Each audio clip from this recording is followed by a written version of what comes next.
అందరికీ నమస్కారం. మాజీ మంత్రి బాలినేని శ్రీనివాసరెడ్డి గారు ఈరోజు జనసేన పార్టీ అధినేత పవన్ కళ్యాణ్ గారిని వారి నివాసంలో మర్యాదపూర్వకంగా కలవటం జరిగింది. బాలినేనితో పాటు మైత్రి మూవీ మేకర్స్ సంస్థ, దానికి సంబంధించినటువంటి సినీ క్రిటిక్స్ ప్రతినిధులు వారంతా కూడా పవన్ కళ్యాణ్ గారిని కలిసి ఆయన ఆరోగ్యంపై కూడా యోగక్షేమాలు అడిగి తెలుసుకున్నారు. ఈ సందర్భంగా బాలినేనితోటి కూడా పవన్ కళ్యాణ్ గారు గంటకు పైగా చర్చలు జరిపినట్టు సమాచారం తెలుస్తుంది.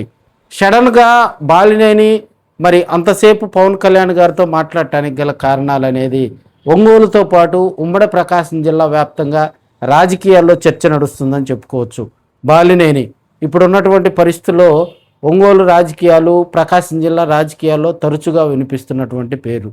రేపు లోకల్ బాడీ ఎలక్షన్స్ వస్తున్న నేపథ్యంలో మ్యాక్సిమం మనకి సర్ అనేది కూడా సెప్టెంబరు నెలాఖరులోపు పూర్తి చేయాలనేది మరి ఇప్పుడున్నటువంటి ప్రభుత్వం తీసుకుంటున్నటువంటి యాక్షన్. అదేవిధంగా మనకు మేబీ అక్టోబర్ తర్వాత ఎప్పుడైనా కూడా సర్పంచ్ లోకల్ బాడీ ఎలక్షన్స్కు మరి గవర్నమెంట్ వెళ్ళే పరిస్థితి.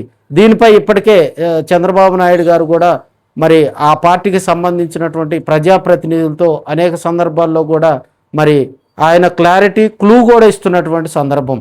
అనేక మీటింగుల్లో కూడా త్వరలో లోకల్ బాడీ ఎలక్షన్స్కు వెళ్తామని చంద్రబాబు నాయుడు గారు చెప్పకనే చెబుతూ ఉన్నారు. అదేవిధంగా ఎవరైనా కూడా ఎమ్మెల్యేలు, పార్టీకి సంబంధించినటువంటి కార్యకర్తలు, నాయకులు, నామినేటెడ్ పదవులు పొందినవారు, క్లస్టర్ ఇన్ఛార్జీలు, అదేవిధంగా నియోజకవర్గంలో ఉన్నటువంటి ఇన్ఛార్జీలు కానీ పార్టీలో పదవులు పొందిన ప్రతి ఒక్కరు కూడా మేబీ 45 రోజుల పాటు వారి ఇళ్ళకి, ప్రజల ఇళ్ళకి వెళ్ళి తెలుగుదేశం పార్టీ కూటమి ప్రభుత్వం ఈ 2 సంవత్సరాల్లో చేసినటువంటి సంక్షేమ అభివృద్ధి కార్యక్రమాలు చెప్పాలని ఇప్పటికే వారికి దిశానిర్దేశం చేయటం జరిగింది. మరో 2 రోజుల్లో దీనికి సంబంధించి ఒక కమిటీ వేసుకొని కూడా ఈ 45 రోజులు ప్రజల్లో ఉండేందుకు ఎమ్మెల్యేలకు ఏ రకంగా మరి పురమాయిస్తారనేది చర్చకు వస్తున్నటువంటి అంశం. మరోవైపు జనసేన పార్టీకి సంబంధించినటువంటి పవన్ కళ్యాణ్ గారు కూడా మరి కమిటీలు వేయటం జరిగింది. కమిటీలకు సంబంధించి మరి తుది అంటే మనకు మ్యాక్సిమం ఇంకో 15-20 రోజుల్లో కూడా జనసేన పార్టీ నియోజకవర్గాలు, అదేవిధంగా జిల్లా అధ్యక్ష పదవులు ఇవన్నీ కూడా కేటాయింపులు జరిగేటువంటి పరిస్థితి. మరోవైపు చూస్తే వైసీపీ తరఫున ఇప్పటికే వాళ్ళు ప్రజలతోటి వెళ్తూ ఉన్నారు, ప్రజల్లోనే ఉంటూ ఉన్నారు. అదేవిధంగా ప్రజా సమస్యలపై ఎక్కువగా కూడా ఫోకస్ పెట్టినటువంటి పరిస్థితి. ఉమ్మడి ప్రకాశం జిల్లాలో పొగాకు రైతు సమస్యలపై కూడా వైసీపీ పోరుబాటు చేస్తుంది. నిన్న కనిగిరిలో చేపట్టినటువంటి మరి ఆ ధర్నా కూడా భారీగా వైసీపీ నాయకులు, రైతులు వాళ్ళంతా మోటివేట్ చేసినటువంటి పరిస్థితి.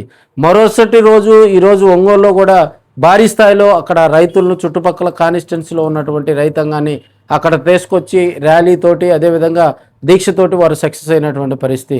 మరి వారు కూడా ఈరోజు పార్టీ కార్యాలయంలో మరి 2.0కు సంబంధించి అనేక పోస్టర్ ఆవిష్కరణల ద్వారా కూడా వారు సమాచారం, ఎన్నికలకు రెడీ అవ్వాలనే సమాచారం క్యాడర్కు ఇస్తున్నటువంటి పరిస్థితి. సర్పంచ్ ఎన్నికలకు సంబంధించి ఇప్పటికే బాలినేని శ్రీనివాసరెడ్డి గారితో పవన్ కళ్యాణ్ గారు మరి ఆచితూచి మాట్లాడినట్టు తెలుస్తూ ఉంది.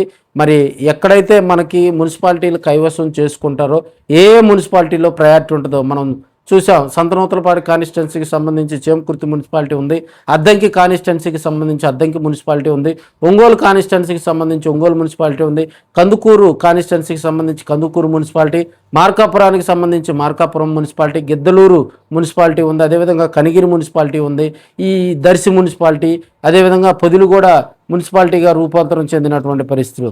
సో వీటిల్లో జనసేన పార్టీకి సంబంధించి ఒక స్టాండ్ బై రాజకీయాలు చేయాలని, రాబోయే రోజుల్లో సర్పంచ్ ఎన్నికలే ధ్యేయంగా ముందుకు పోవాలని మరి బాలినేనితోటి కూడా పవన్ కళ్యాణ్ గారు ఈరోజు గంట సేపు మాట్లాడినట్టు తెలుస్తుంది. బాలినేని స్థానం పవన్ కళ్యాణ్ గారు పక్కన అనేది ఈరోజు కొన్ని ఫోటోలు కూడా బయటికి రావటం రాజకీయంగా చర్చ నడుస్తుంది. ఏదేమైనా త్వరలో బాలినేని కుమారుడు ప్రణీత్ రెడ్డి ఆయనకు జిల్లాధ్యక్ష పదవి, అదేవిధంగా ఒంగోలు కాన్స్టిట్యున్సీ ఇన్ఛార్జి పదవితో పాటు మరి స్టేట్ కమిటీలో కూడా బాలినేనికి మరింత ప్రయారిటీ ఇస్తారనేది ఈరోజు చర్చకు వస్తున్నటువంటి అంశాలుగా మనం చెప్పుకోవచ్చు. రాజకీయాల్లో మరి జనసేన పార్టీలో బాలినేనికి మరింత ప్రయారిటీ రావాలని, దాని ద్వారా ఆయన జనరంజకమైనటువంటి మరి ప్రజలతోటి కూడా మమేకం కావాలని ప్రజలంతా కోరుకుంటున్నారు. రాజకీయాల్లో ఇప్పుడు ఏదైనా సరే జరగచ్చు అనేది రాజకీయ విశ్లేషకులు చెప్తున్నటువంటి అంశం. చూద్దాం మరి.